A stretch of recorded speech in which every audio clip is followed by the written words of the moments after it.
Okay, I am so excited. You know, Jasmine, folks, meet Jasmine Lysandra. She is our capable leader in social and all things social. And so here at FindGood.tech, we are responding to the questions from the National Conflict Resolution Center.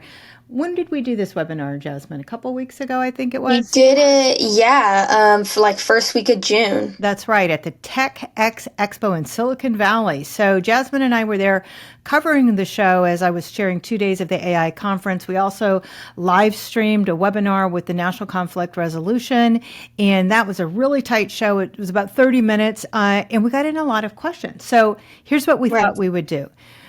We will answer all of those questions received from the webinar live here today for the audience, and we want to keep the conversation going. And I'll just say this too, if we don't answer your questions here today, or if you have more, you can follow us on findgood.tech, but you can also tune in to Mind the Machine podcast, where we are also interviewing National Conflict Resolution as part 2 of the show. So we're giving you lots of resources. So with that, let's jump right in. What was the first question that our audience members had for us?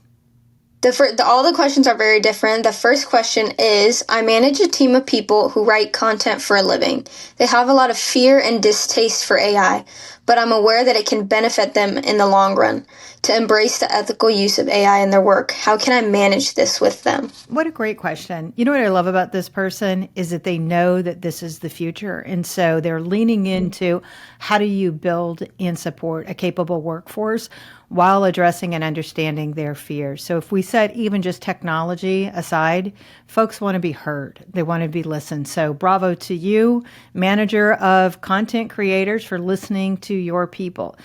But you're right. Absolutely, these skills are required. In absence of understanding how these tools actually advance business, it's hard for us to see the value. I would start with additional education. You know, as you know, there is a book, How to Win Friends and Influence Robots, which I wrote last year talking about the fundamentals of AI. How should we think about how AI works? And while that may seem like overkill for someone who's looking to use an AI tool to affect a content strategy, I find that when we provide macro context of how these systems work, then they'll see all of the inefficiencies. And believe me, this is the right thing for the organization to do. AI as part of your business is a revenue generator. There's no doubt about it, right? And when you save time, you save money. So this is the right thing to do, but you might be pushing this in a context of where there's not enough core understanding. So education is first. So once you have a baseline of education, and whether that's through FindGood.tech or any other educator, once you have that basic understanding of AI, and what I'm not talking about memorizing tools. I'm not talking about certain software. I'm talking about a utility and a capability of how AI works fundamentally. So you can look at any tool. But let's just say, for purposes of argument, you want to equip your team with this. One way to think about it is we've been using AI for a very long time already anyway. AI at its most fundamental level is a series of automations. We use this today. And so if your marketers are using things like HubSpot or Klaviyo or any of the traditional tools, and Jasmine, you probably have lots of insight on what are some of the great platform tools, they're already using AI. So what we want to do is just to make sure that the AI strategy with generative AI is also paired with behind the scenes automations. And bottom line, it's a dynamic marketplace. The number one thing is going to be the human skills, education, and what I would call change management, making sure you're forecasting those changes. So what do you think about that, Jasmine? Yeah, I think just there's so many different platforms and so much different information about AI. Education is so important. and how you're talking about it in your work and in things like that. It kind of goes into the next question. It says, in understanding how AI works and its current weaknesses, how should workplace conversations be had regarding the current state of work and anticipated changes in those jobs? Yeah, another great question, another leader that cares. I'm a big fan of transparency, and I know that in businesses of all sizes, you can't be so open-minded that your brain falls out, right? You have to be transparent about what your intentions are, and then you have to be intentional about what investment you're going to make. So, an average investment in employees, for employees that have all the right skills, they're lean in, they're hard workers. Yes, they might be a little intimidated by AI, especially if the core of their job is very rote. It can be disrupted. The value here is that it's the human skills that are going to rise. And I know you probably hear this a lot, and we're like, come on, just give me something real, lady. Like, of course, like human skills, but here's what I'm talking about. The AI worker of the future is someone that is always thinking about how to do things better, quicker, faster, towards revenue.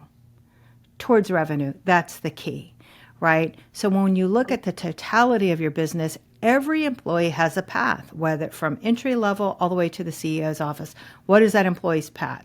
So when you're bringing AI as a opportunity to do things in a more automated fashion, also talk about what's the evolution of their job. Because if they can get a win-win, why wouldn't they want to support that win-win? Now, the question I think was probably more rooted in the risk, and the risks are there. I'd highly recommend certification. This goes back to education. It might sound like a broken record, but certification and understanding governance is really important. There are a lot of great platforms and associations. I belong to the Applied AI Association. There's also AI 2030, where you can get what is called a CRAIL certification, and this is ethical management. So there is education that has to happen here, and we would expect that as within any transformation. I mean, imagine the day where we went from, riding horses to cars. Did you think that there was some transition that had to happen? You had to say, well, I don't need a pooper scooper anymore. I'm driving a car. So, not Right. to be too Yeah. flippant, but wouldn't you agree? Yeah, I think I remember one thing you said was at some point they introduced calculators in schools. Yeah. And they were like, oh, I don't know about these calculators. It's kind of the same situation as bringing in a new technology. In school, in work, it's like, well, I don't know what to do. There's some sort of transition there. So it definitely needs to be talked about. Yeah, yeah, and I think that's a really good way to look at it, Jasmine. And Jasmine, you would know. I mean, you are out there slinging these tools right alongside me, and we know Yeah. that it's not that these tools are hard. It's understanding their true utility. We tend to, as a society, overvalue something. We give it more credit than it's due. And so we like to say, oh, they're like magic. And it's not like magic. It's math. There's been years of development in this for these, especially in the generative side, reams of great data being calculated and spit out. It does seem like magic, but it's not, and it does have errors, as I mentioned on the webinar. And I often state the hallucination rate is actually quite high. What you want to get your workforce to understand is the power of AI as a platform, and to start to do exercises, tools, and to do a hands-on workshop. You do a hands-on workshop with folks, not a Microsoft Copilot workshop, not a ChatGPT workshop. We're not trying to memorize tools or support any one vendor. We're talking about fundamental utility across the board. So it goes back to education. Right. So. Yeah, definitely. As someone who works in social media, I think of kind of AI or any chatbot as a creative partner and assistant. You start with an idea, but so many AI, different platforms, all different types of things, they can just help you work so much faster. And I think you can apply that to any industry. Absolutely. And I would just say this is a great time, if you haven't already, to sign up for the newsletter or make sure you're subscribed to Mind the Machine podcast. We are on all major platforms, but we are also, we like to do a lot of shorts. And those shorts, we trying to answer a lot of those questions as well. So if there's a specific tool that you want to say, hey, can you evaluate this? Let us know, because we'll definitely give you the insight. But net, it is all about education and staying relevant. And as easy as it seems, there are some gotchas. We want to help you with those gotchas. We also want to get you to revenue. Whether you're a solopreneur or you're a medium-sized organization, this is what it's about. It's about getting to revenue. Right. Going into the next question. Okay, so when we were at TechX, we were kind of launching the H.O.P.E AI tour. So this question is about that. What are the habits you are referring to in your H.O.P.E? Habits, opportunity, purpose, and efficiency. Right. This is a great question. Yes, we did launch the H.O.P.E AI tour, and we're continuing to have many pit stops along the way in communities where people gather, where people have questions. And the habits are really, basic. And it's the habits. I'm a big fan of the Stephen Covey. And this is, I think, when the Stephen Covey launched his 7 Habits, that was 1989. So it was a while ago. But there are timeless truths that we have to look at. And so one of the habits that I want to impart with you is, before you even sit down to use a generative AI tool, whether it is for voice or for audio, for creation, we know that the key is quality of content. So to be very intentional about what it is you're looking to think deeply about, what it is you want to yield from that. So the habits are: think deeply first. Do not use these tools like Google, because if you use them like Google, searching, then you get results that are actually quite diluted and weak. And that is like driving a Ferrari like a bicycle. So I want you the habit is to be very intentional with your use, because the results can be quite phenomenal. The second habit is there's vigilance here. The vigilance comes in, and I understand that every day, especially if you're working a 9-to-5 job or you're a small business owner, you can't read every article that comes out. So another habit is to make sure that you have identified a trusted resource that can curate the high-level insights. There's a lot of changes. One change that I'll mention, and it's not so hopeful, but it's important to know, is that the AI integrations that are underway now, there's actually some reports out that saying a lot of these are going to end up going away. Now, does that mean that AI is bad or it's not effective? No. What it means is people really overestimated how easy it would be to use and how receiving folks would be, employees would be. What they're learning is that the training and the education and the vigilance, because of the speed of the way this technology is evolving, is that you have to have a constant posture of learning. So that is the other habits. This leads into opportunities. When you are eyes wide open on any new trajectory of any new technology, you're invariably going to see new opportunities. So it is being thoughtful and intentional. This is a timeless truth. This isn't new news. And it's also really being vigilant about the changes and having a partnership where you have someone that's basically curating this for you. And to me, that you can't keep your eye on the pulse of all of this stuff all the time. The other thing is that the state of information is a little bit fractured right now.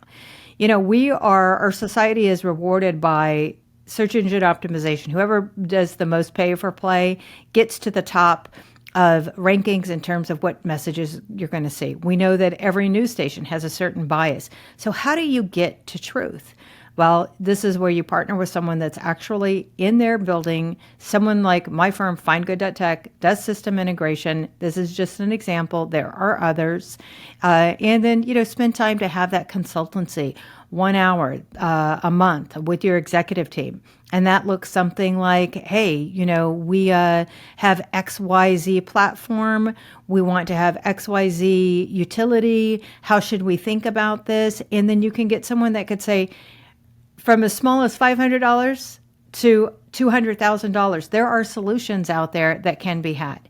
Many of them are off the shelf, and some of them are easier to use, and some of them are better. So, again, not a neat answer, but an answer that basically says, in order to be hopeful, make sure you have relevance of what's happening, and then make sure that you're actually putting yourself in a posture to unpack those opportunities, and then you'll have the purpose clarified and the experience. That makes sense. Like you said, like the timeless truths and just continuing those habits to get better in your work. Right. And purpose. I think Mel, just like underline this one more time. What's your purpose? What is your goal? And if you really know yourself and you know what you want to do, if resources were no limit and you could do anything that you wanted to do, thinking along those terms of these tools, that's how powerful they are. Right. The next question is about the NCRC, asking, what is your guidance for organizations like NCRC that are all about human-to-human connection? This is such a great question. I think in the early days of generative AI, November 2022 is when it became public. The headlines read something like, this dystopian world where humans wouldn't exist. Many of those headlines still exist today, but it couldn't be further from the truth. This technology didn't derive itself. It has to have some measure of human involvement. And what we're finding, and even the Gartner research that I cited earlier, where these integrations, some of these integrations are slowing down a little bit, it's because that they realize this is not a set it and forget it experience. This is, as much as the efficiency of automation can happen on the back end, as well as with generative AI, you have to have a human in the loop. That's what we know, 100%. And so, yes, jobs will change, but the human contact will never go away because the humans, one, drive the intent. And if you don't have good intent, then how do you get to use this tool? So, think of that keyword efficiency. Well, what is efficiency? It's getting there faster. If you don't know where you're driving, yet you're speeding, you might run into a wall. So humans are going to tell us where you're driving. The leadership team knows where you're going. The coach, yes, there are plenty of AI generative bots that have really wonderful knowledge bases that can guide people through all manner of coaching. So I do think jobs are going to change. If you're in a counseling field, it's changing. We know this already. There are many platforms that are using the power of generative AI and automations on the back end to serve their clients. But when is the last time you've ever heard a doctor, gosh, I have so much free time on my hands. I wish I could, this is to alleviate caseload and to serve more people.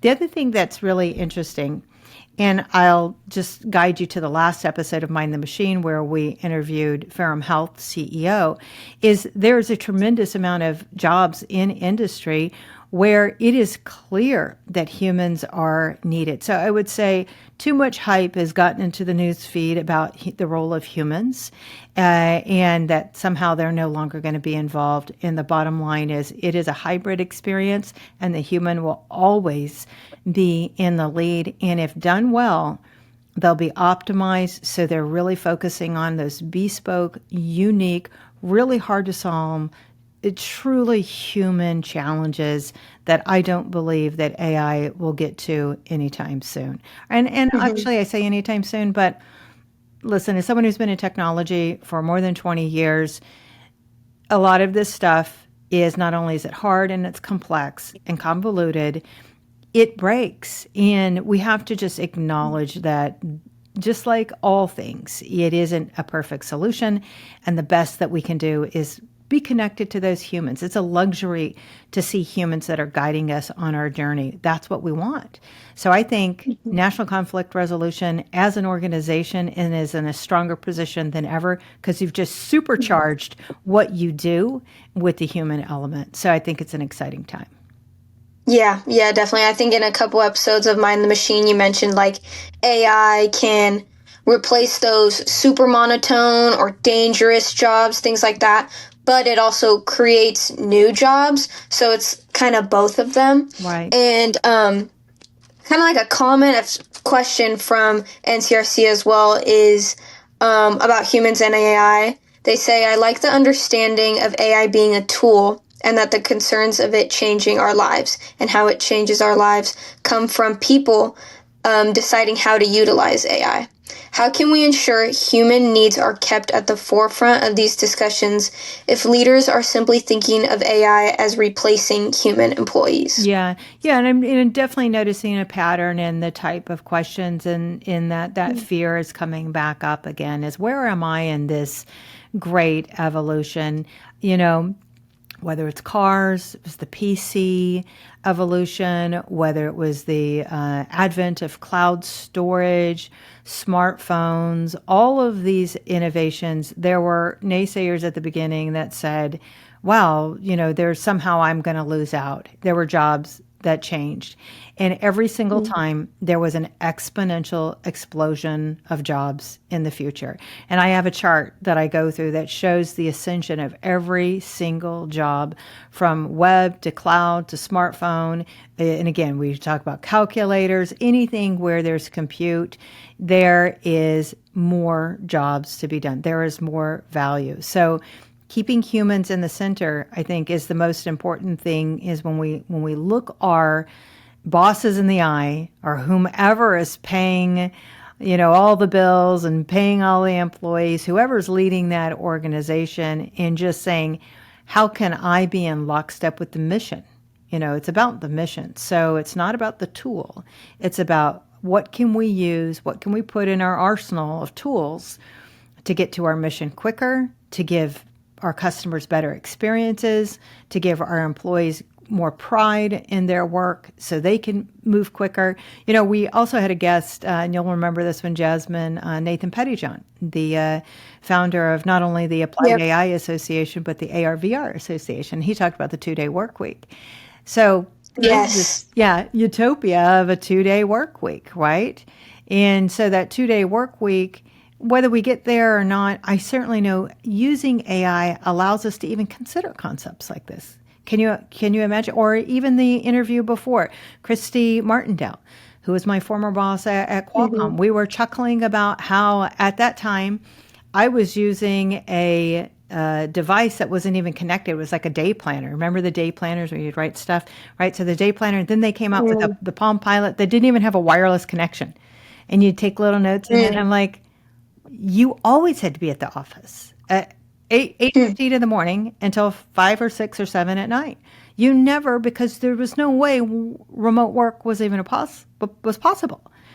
So we're redefining the future of work to our benefit. And I would say for those humans that do have fear, this is your time to shine through training, through leading, through learning, and to also qualifying and saying, you know what, I tried out XYZ and it doesn't work and it's garbage. And to start to be the leader within your organization, because let me tell you the dynamic that's happening. If you want to do and integrate an AI solution for your organization, your paths are buying off the shelf, so a series of subscriptions, some custom software development. Maybe it's a small amount, maybe it's a larger amount. It really depends on what problem you're trying to solve and what tools are available on the market. And then finally, there's these large integrators, right? The bottom line is you don't want to have to pay huge amounts for custom software development if you don't have to. But you also want to make sure that you understand the liabilities of deploying these off-the-shelf solutions. What are you responsible for? So it comes back to not only training, but it comes to identifying someone within your company, whether people have thrown around the term chief AI officer or digital lead specialist. Identify someone in your organization, and preferably someone that has a 360 view on the organization, and have that person be able to report with the executive team, the board if necessary, about what that integration is and what the options are, because it is not cut and dried. So bottom line, this is probably a more human decision than ever, because there is so many variables and there's so much content to fight against, and we're all looking for truth in this brave new world. Yeah, definitely. Like, there's just, like you said, like all the information. And it's interesting you're saying like the off the shelf platforms, like the tests and the experiments. And that's something that I do. I'm like, okay, it's like something new comes up every single day, or you see on social media this brand new video style, all this AI, right? And like you said, like humans will always be a part of that. So that's really interesting. Yeah. Yeah. Next question. This person says, I'm grateful that you mentioned ethics. I'm proud to serve in a center for ethics and spirituality at San Diego State University, where we openly discuss the blessings and struggles of teaching machines through kindness using our vast religious expressions. How do you start this conversation at your place? Wow. That is such a good question. You know, it's back to those timeless truths. And, the more things change, the more they kind of stay the same. And so if we look back, whatever your orientation is as an individual, whatever your spiritual journey is that in general, most bodies of religion or worship or relationships with deities, they kind of have the same theme in the sense that we want to do good, we want to create value, we want to raise smart, balanced children, we want health, we want wealth, And I would just say this is from a business perspective, you can't have a mission if you don't have margin. So you are a mission-minded individual with a spiritual heart, which I love, and you also recognize that in order to really bring these tools on and to be able to run your business, that you have to have margins. You have to have some measure of revenue. This is biblical in nature too. And side note is I will be teaching a course, a mini MBA course, as it were, at Biola, which is a faith-based university. I am also a person of faith. And so I think about this a lot, just like Jasmine and I have talked as well. It's like I think about this a lot. I believe that there are implied laws about, or guidelines about how we should use AI. And obviously things such as if you're accelerating something that's going to cannibalize someone else unnecessarily or cut someone off at the knees or propagate a bad use, then, clearly we want to stay within our ethics. In terms of what the law says, the law is really a little bit different on this interpretation, and it's always changing. Who's legally responsible when you deploy a large language model powered system to counsel someone within your community, and you've built this platform? The law today says that you're responsible if that person takes that information and does something damaging to themselves or others. So there is a lot of areas still to be sorted out. And you know what that says to me is where there are problems, there are opportunities, because someone has to solve them. Well, the machines aren't going to solve them necessarily. It'll be a tool as part of that way to solve. But the net message that I would say is if we get back to our timeless truths from, the Ten Commandments onto, again, many books of faith have the same intent largely. Every faith is different. Full disclosure, I'm Christian, so I believe in Jesus Christ. But, everyone really, I think, largely are good people. I think most people are good people. And it is that rare 1%, whatever that percentage is. Actually, I don't even know what the percentage is, Jasmine, but that percentage that has a malintent, we are solving for that as a society. And again, AI 2030 as an organization, there's many service providers that work on governance.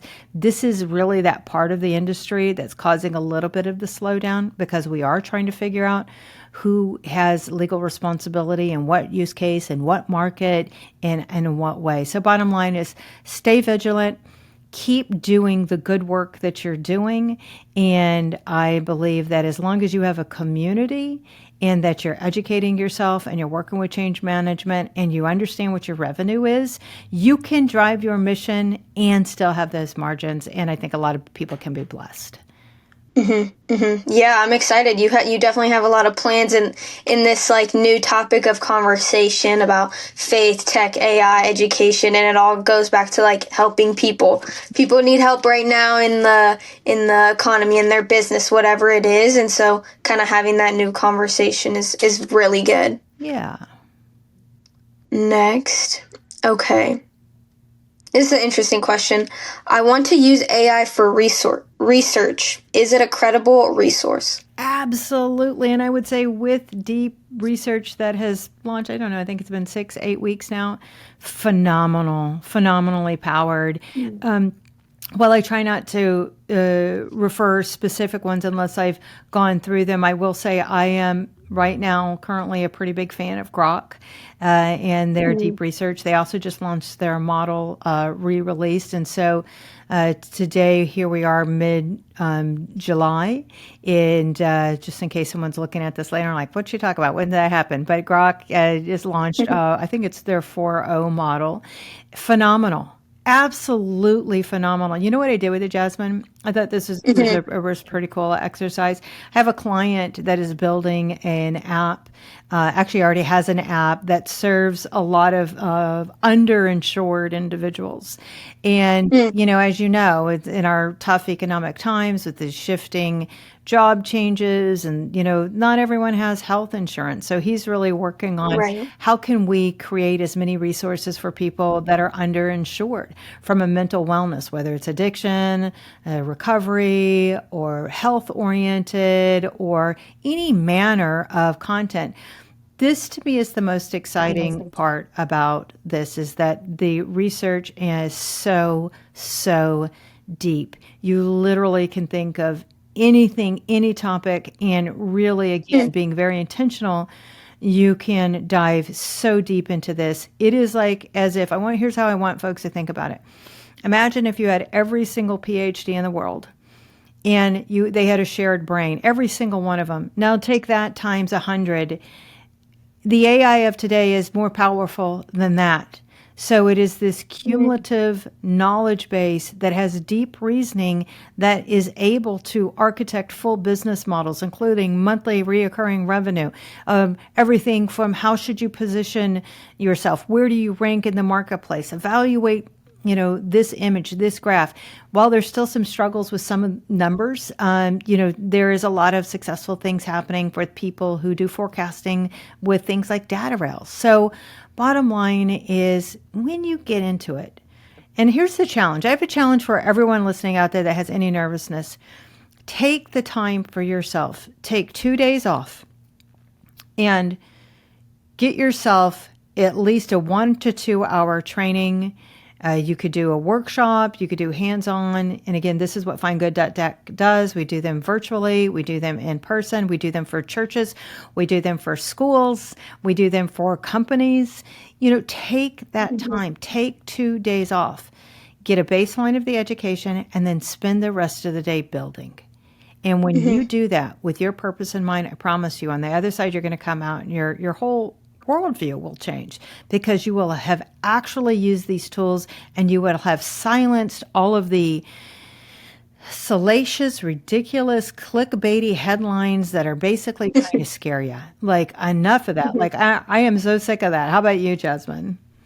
Yeah, that's just like the kind of the scare tactics. I'm like, to me sometimes it's like, wait, it might not be that serious. Like we're just using these AI tools in this way, but I don't know. Not everybody knows like the behind the scenes work of what that means. Yeah. And you know what? I'd say it's just like anything in life. I would say the only difference this time around is the speed and the amount of misinformation. But, if I look back at my journey from, mp3.com days, and again, smartphone, cloud, all of those milestones. I worked in a crypto company that was based on blockchain with one of the original founders of the blockchain technology itself. I've seen every utility plus the negative output, and it's no different. People respond differently to exponential technologies. And unfortunately, that, scare tactics yield more results than normal value. Hey, it's just a tool, right? So, Mhm. as you know, Jasmine, we're on a mission with findgood.tech is to help you find Right. good tech. It's not just my last name, Mhm. folks. It's findgood.tech. The word good might seem relative, but here's what I'm thinking Mhm. about good.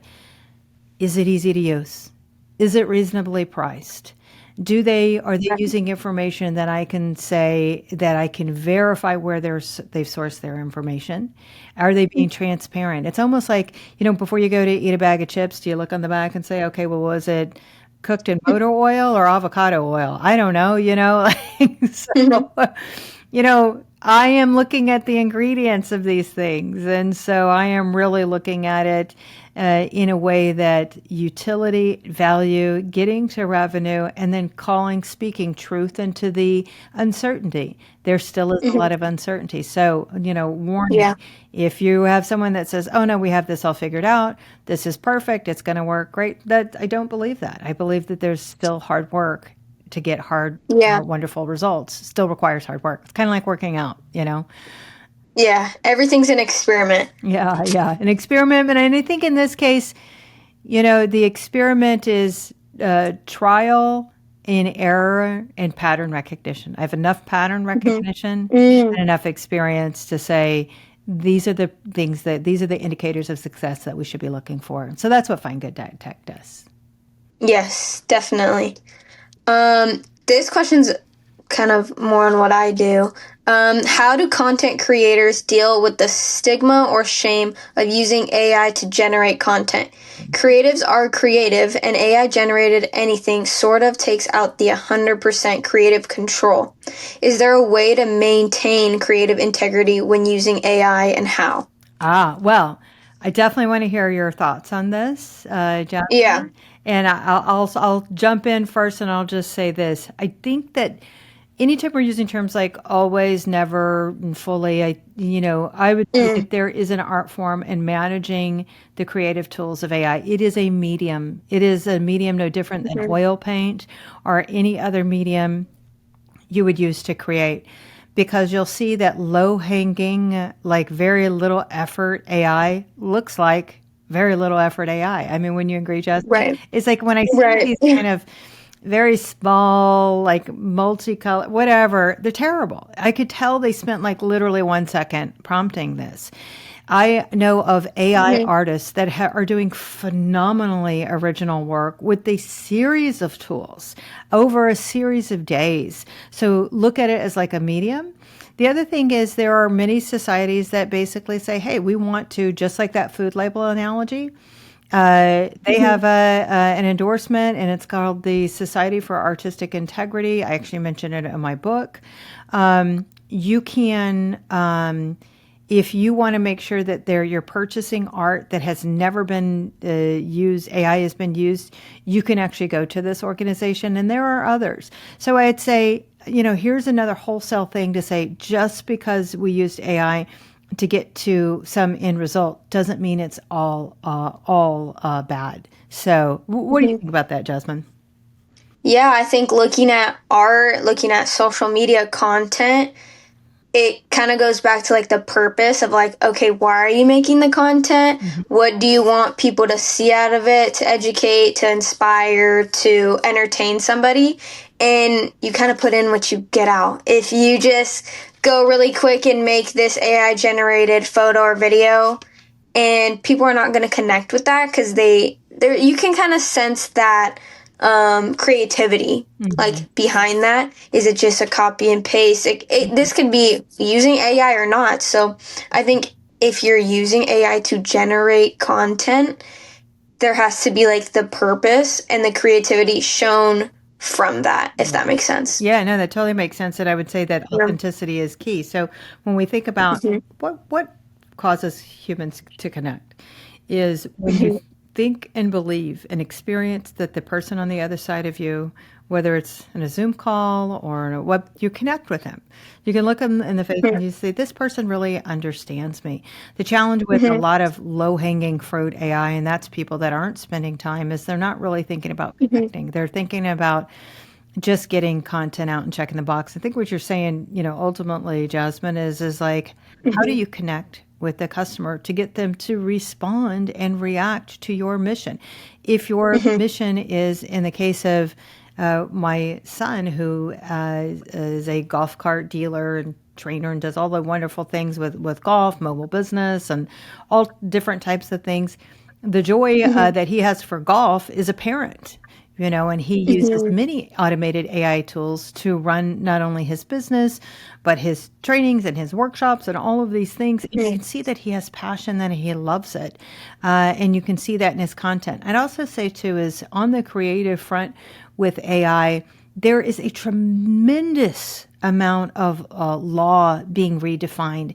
And this makes sense. When you think about the early days, and I was actually intimately involved with two of the major players in digital rights management, from mp3.com. This was where, in the Napster era, where a lot of folks were sued for digital use of music before, and said that while that's quite some time ago, these laws are being rewritten and challenged, and there's really great people to follow. Michael Robertson, the founder of mp3.com, often posts on LinkedIn about his insights about creatives, songwriters, the law, very insightful stuff. He's actually going to be a guest on the show, Mind the Machine. So it's not just pixelated images or video.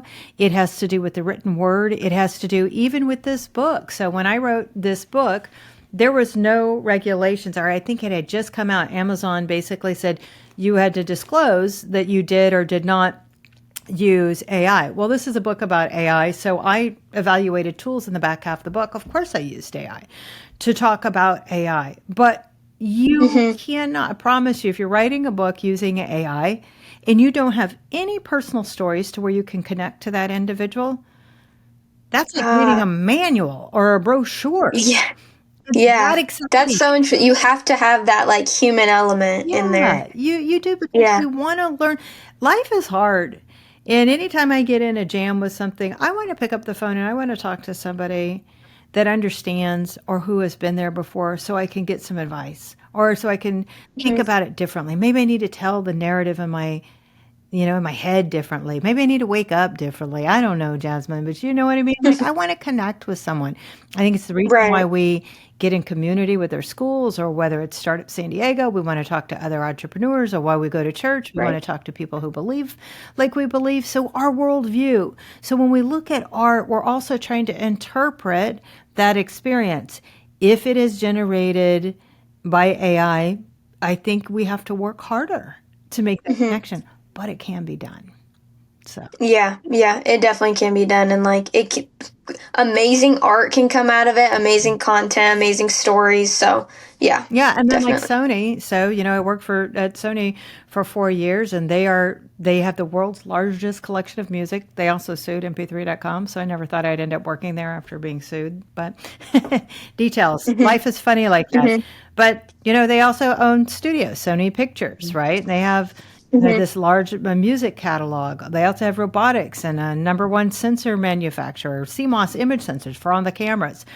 So do you think that these studios then collapse because AI? No. What they say is, we have another tool. And we can get there faster and quicker. And what does that mean? That means more movies are going to be produced, which means more people are going to participate, which means more consumers are going to be told stories, which means more served. So we have to look at this in an abundance mindset. And I would say this is another place and space where my faith actually comes into play, is because I do have an abundance mindset. I think there is way more value than we think, but we tend to, for whatever reason, individually, it's different. For whatever reason, the negative sticks out. It's that survival of the fittest. We think like a lion's going to jump out and kill us from every bush. And it's like, that's not true. It's simply not true. Get in a community where you're seeing people have success with it.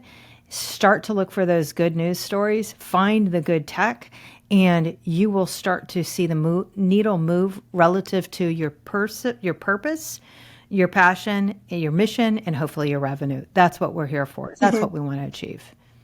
Yeah, that's super encouraging to hear. Okay, we have a couple more questions. Let me see. Is there any questions that you saw that you definitely want to hit on? I thought they were all really good. I would say as I hear these questions, it is very similar to the questions that I get when I run workshops. And so just to recap, findgood.tech trains executive level board members. We train teams. We train communities. We do this through educational seminars. We also do this through hands-on workshops where we're building in real time. We do software analysis. We'll work with your IT team to figure out what you're already subscribed to. And then we try and understand what the impact is. And so when I hear these questions, these are the same questions that I get from lots of companies. And a lot of these companies are really big technology leaders. So I would just say, if you are behind these questions, don't feel like you're somehow not, learn it or keeping up. I would say the biggest challenges today with AI is fully understanding the power, fully understanding the risks, and really understanding with actual precision what you can do on a personal and a professional level. So I'd say all of these questions seem to vibe along that same line. So, and I'm just fortunate I have you to, read the questions so I can just sit back and drink my coffee this whole time. Yeah, I'm thinking about them. I think, okay, there's this one last question I think is interesting to end on. How to navigate the usage versus the trust or confidentiality of these platforms. Yeah. So if you're an individual and you're a consumer, you are, I'm assuming at this point, you've probably played around with ChatGPT. I would recommend diversifying that. Try Grok, there are many others. There's actually a leaderboard. If you search for AI leaderboard, you'll come up with a really great curated list. Try these other platforms. So that's number one, diversify. Number two is all of these platforms are training on your information. So what does that mean exactly? That means in order to train the model, to get the model to behave in predictable ways, it needs to ingest as much content as possible. So if you're uploading your resume and then you're uploading all of your friends' resumes and you're basically like, help me come up with a job description or whatever, help me, whatever it is that you're trying to do, help me write reviews or help me build a small business plan for the summer for my lemonade stand.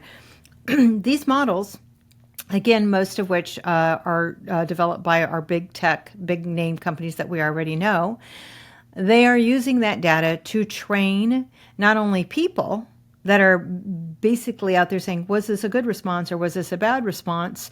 There's reinforcement learning. And so you have to ask yourself, are you comfortable with that? Most people are not comfortable with that.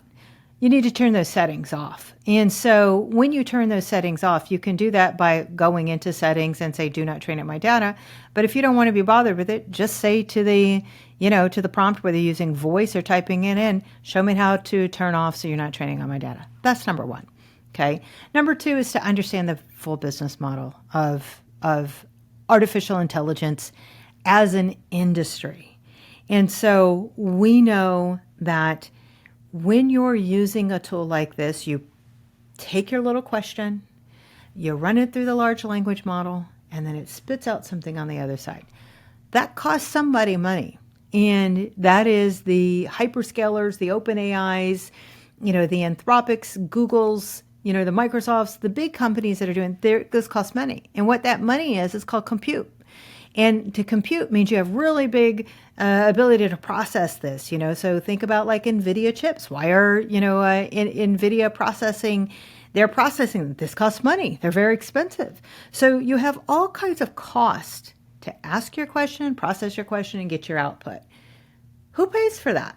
Well, we're not experiencing the real cost of AI right now, and how it's measured is through a concept called a token. And a token is 4 characters. It could be 1, 2, 3, 4. It could be space, ABC. You get the idea. You're being measured in tokens. So when you type in your question, it'll calculate, oh, that's 12 tokens. Processes, there's a bill that there's a real cost.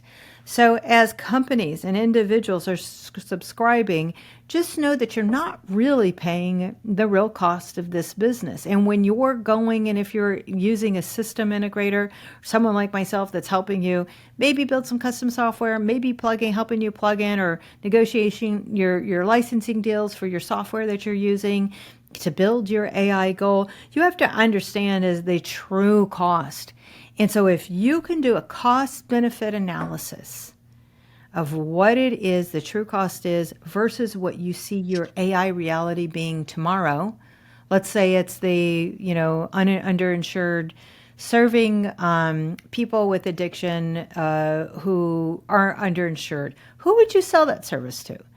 What people would you use? How would you protect them? What would you guide them? So, again, it comes back to the timeless truths and the intent. Who are you serving? What do you want them to do?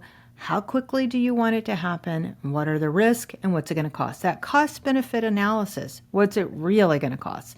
Not just today. What does it cost next year?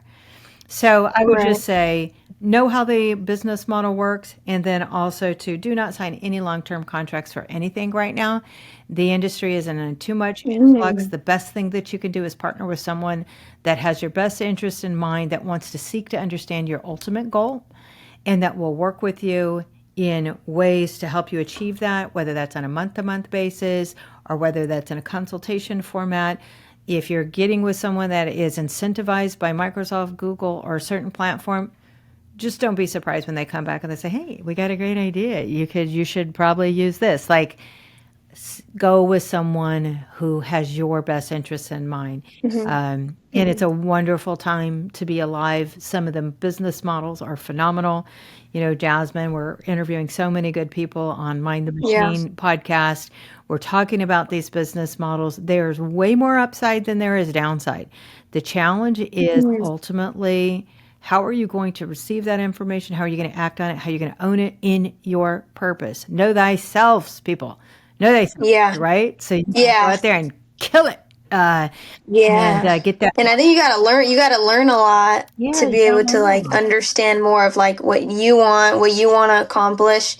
And I think this is great information. I know a lot of people can learn from this. And I think I was gonna say, if there's anybody has any questions, anybody watching has any questions, follow Find Good Tech, Mind the Machine podcast on Instagram. All right, thanks folks. Tune in, and we look forward to seeing you out there and answering more of your questions.